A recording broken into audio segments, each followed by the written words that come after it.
दिसंबर 23। हमारे प्रतिदिन की रोटी मिनिस्ट्रीज की ओर से आप सभी को नमस्कार।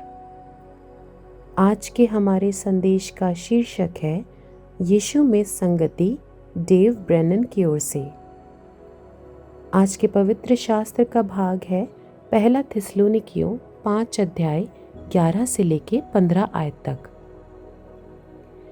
इस कारण एक दूसरे को शांति दो और एक दूसरे की उन्नति का कारण बनो, जैसा कि तुम करते भी हो। हे भाइयों, हम तुमसे विनती करते हैं कि जो तुम में परिश्रम करते हैं और प्रभु में तुम्हारे अगुवे हैं और तुम्हें शिक्षा देते हैं, उनका सम्मान करो और उनके काम के कारण प्रेम के साथ उनको बहुत ही आदर के योग्य समझो। आपस में मेल मिलाप से रहो। हे भाइयों, हम तुम्हें समझाते हैं कि जो ठीक चाल नहीं चलते उनको समझाओ, कायरों को ढांढस दो, निर्बलों को संभालो, सबकी ओर सहनशीलता दिखाओ।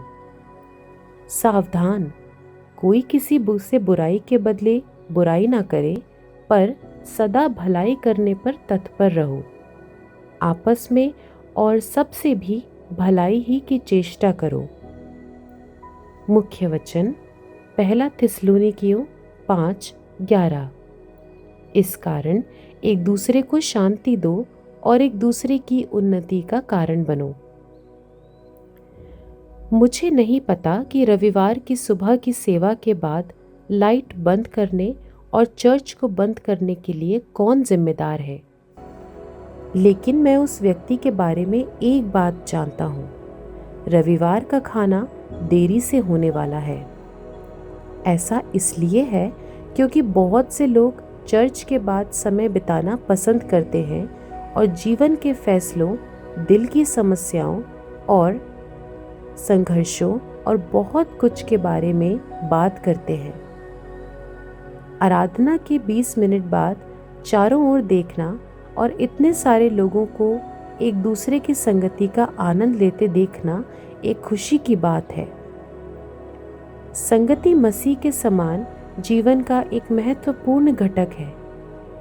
साथ ही विश्वासियों के साथ समय बिताने से मिलने वाली कनेक्टिविटी के बिना हम विश्वासी होने के कई लाभों से वंचित रह जाएंगे। संगति मसीह सदृश जीवन का एक प्रमुख भाग है।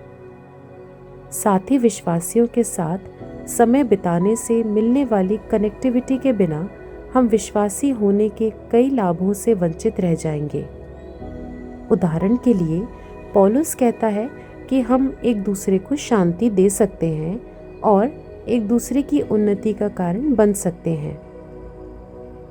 इब्रानियों का लेखक इस बात से सहमत है कि हमें इकट्ठा होने में लापरवाही नहीं करनी चाहिए, क्योंकि हमें एक दूसरे को समझाते रहना चाहिए। और लेखक ये भी कहता है कि जब हम एक साथ होते हैं तो हम भले कामों में उस्काने के लिए एक दूसरे की चिंता करते हैं। यीशु के लिए जीने के लिए समर्पित लोगों के रूप में हम खुद को विश्वास योग्यता और सेवा के लिए तैयार करते हैं, जब हम निरुत्साहित को प्रोत्साहित करते और सबकी ओर सहनशीलता दिखाते हैं।